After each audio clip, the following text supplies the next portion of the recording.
Em nome do Pai, e do Filho, e do Espírito Santo. Amém. Evangelho de Jesus Cristo segundo São João. Glória a vós, Senhor. Naquele tempo, disse Jesus aos judeus: em verdade, eu vos digo, se alguém guardar a minha palavra, jamais verá a morte. Disseram então os judeus: agora sabemos que tens um demônio. Abraão morreu e os profetas também. E tu dizes: se alguém guardar a minha palavra, jamais verá a morte. Acaso és maior do que o nosso pai Abraão, que morreu, como também os profetas? Quem pretende ser?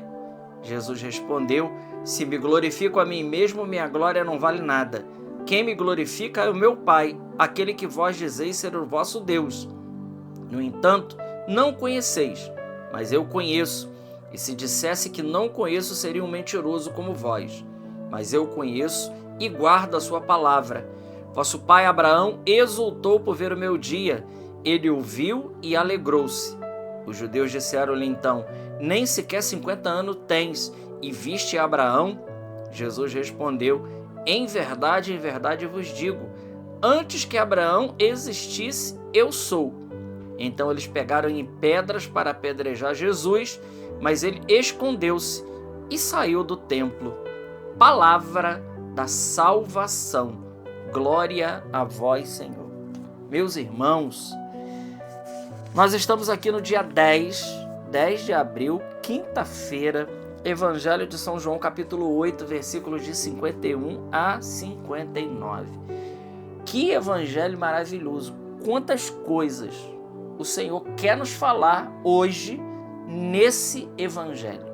Primeira coisa, Jesus diz: em verdade, quando o Senhor diz, e Ele está dizendo isso ao longo da semana, em verdade, né, algo que é redundante, é para ratificar que aquilo que Ele está falando tem uma importância capital, é de uma importância especial. Então Ele diz: em verdade eu vos digo, se alguém guardar a minha palavra, jamais verá a morte.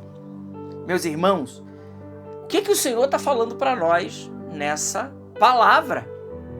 E claro, se nós tivermos a cabeça dos fariseus, dos doutores da lei, dos judeus da época de Jesus, daqueles que estavam com um pensamento carnal, de fato, não entenderiam a palavra de Jesus.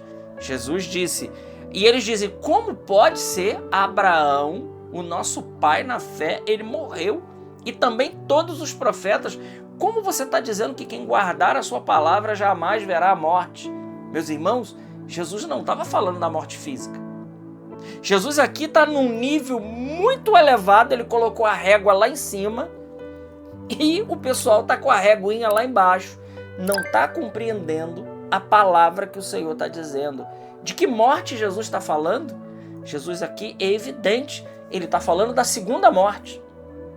Ele está falando do inferno, ele está falando da condenação. Então ele está dizendo para mim e para você: aquele que guarda a minha palavra, a segunda morte não vai tocar, que é a condenação, que é o inferno, que é a vida longe de Deus. Então aquele que guarda as palavras de Jesus, esse tem a vida. Ele diz isso em uma outra passagem.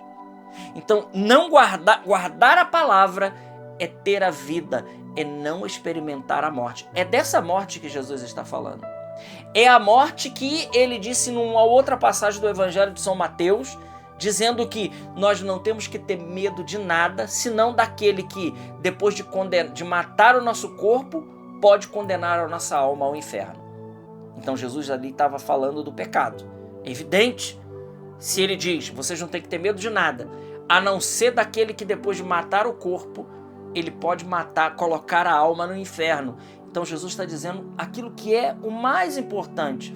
Como ele está dizendo aqui agora: quem guardar a minha palavra jamais verá a morte. Então quem guardar a palavra de Deus, esse daqui vai ter a vida eterna. Ele disse isso também no capítulo 6 do Evangelho de São João, quando ele faz o discurso do pão da vida. E aí o pessoal lá, os judeus, ficaram loucos, né? Agora nós sabemos que você está possuído por um demônio. Porque como pode ser isso? Irmãos, aqui tem outra coisa que eu gostaria de colocar hoje na nossa meditação. Algo muito importante. Algo assim extremamente importante. Nem sempre é suficiente ler a palavra. Como assim? Se nós temos que ler a palavra? Não, é preciso ler a palavra, é preciso entender a palavra para depois a gente poder guardar a palavra. Se a gente guarda a palavra como os judeus aqui, e diga-se de passagem, as maiores confusões, as maiores separações e os maiores erros está em torno de uma leitura errada da palavra de Deus. Veja, Jesus aqui está falando algo e o pessoal está entendendo outra coisa. Mas isso acontece nos dias de hoje. Quantas palavras bíblicas estão sendo interpretadas nesse momento erradas? Por quê? Porque assim como aquele etíope eunuco, que era o eunuco da rainha de Candace, né? A rainha que estava lá, e o eunuco ia lendo o profeta Isaías, mas ele não entendeu, está lá em Atos dos Apóstolos. Quem é que deu a interpretação daquela palavra quando o eunuco ia lendo o profeta Isaías capítulo 53? Ele não sabia de quem que falava aquela passagem. Quem explicou para ele? Filipe, um apóstolo.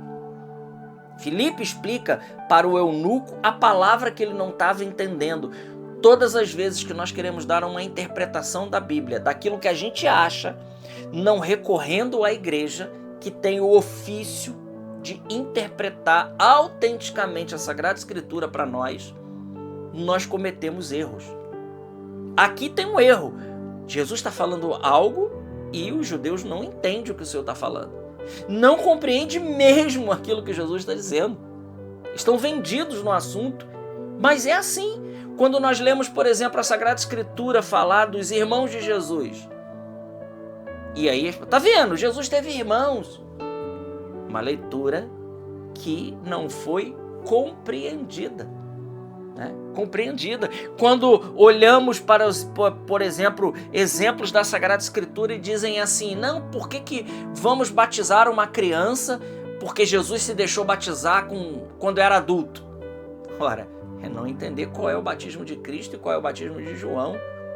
É fazer uma interpretação errada da Sagrada Escritura. E não podemos esquecer ainda, inclusive, que nesse tempo da Quaresma, nós vimos as tentações de Cristo. E com o que o demônio tentou nosso Senhor? Olha a petulância do inimigo. Ele tentou Jesus com a palavra. Com a palavra. O demônio tentou Jesus com o Salmo 90 ou 91 na tradução hebraica.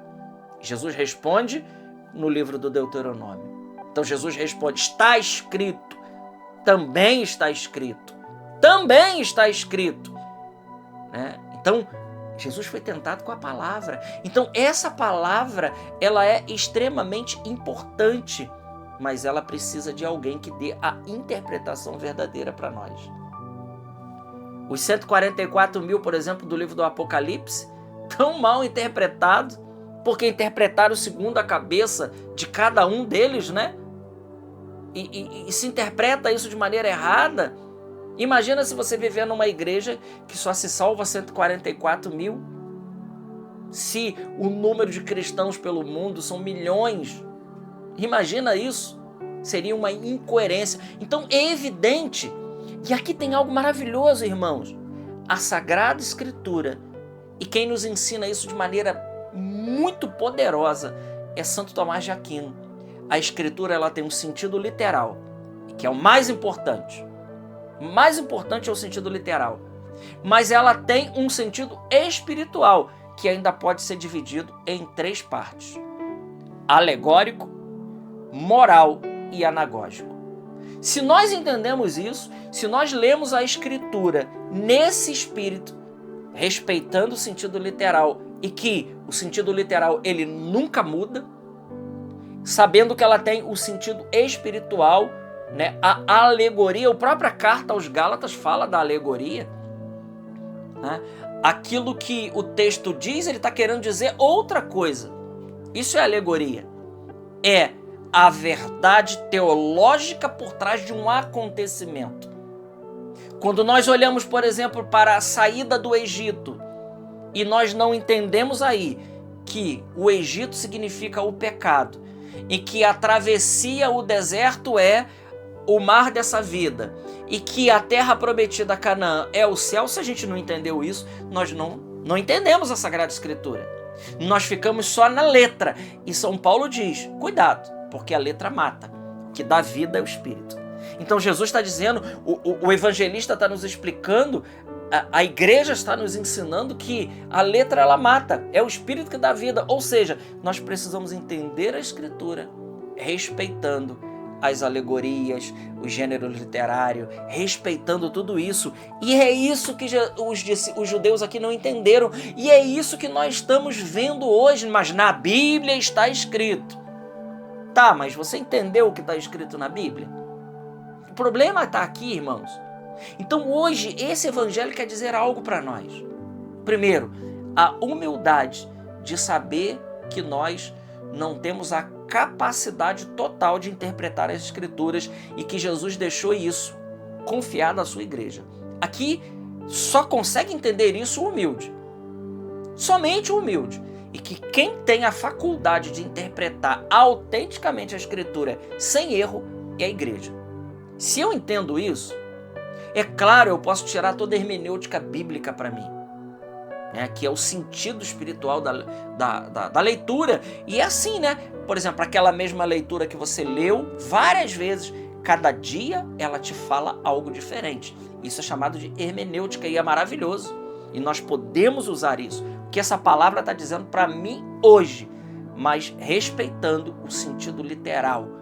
O sentido literal é o mais importante, porque aí nós não vamos errar, né, no alegórico, no moral e no anagógico, e respeitando isso. Veja, irmãos, essa é a grande confusão no nosso meio hoje. Há uma Babel aí estabelecida com relação à leitura da Sagrada Escritura. Quantos textos da Sagrada Escritura interpretados de maneira errada e causando a maior confusão no meio dos cristãos. O Evangelho de hoje quer nos clarear a vista, né? Clarear a nossa vista e entender que se nós estivermos alicerçados em Cristo, nós teremos a interpretação autêntica da Sagrada Escritura. Glória ao Pai, ao Filho e ao Espírito Santo, como era no princípio, agora e sempre. Amém. Salve Maria Imaculada.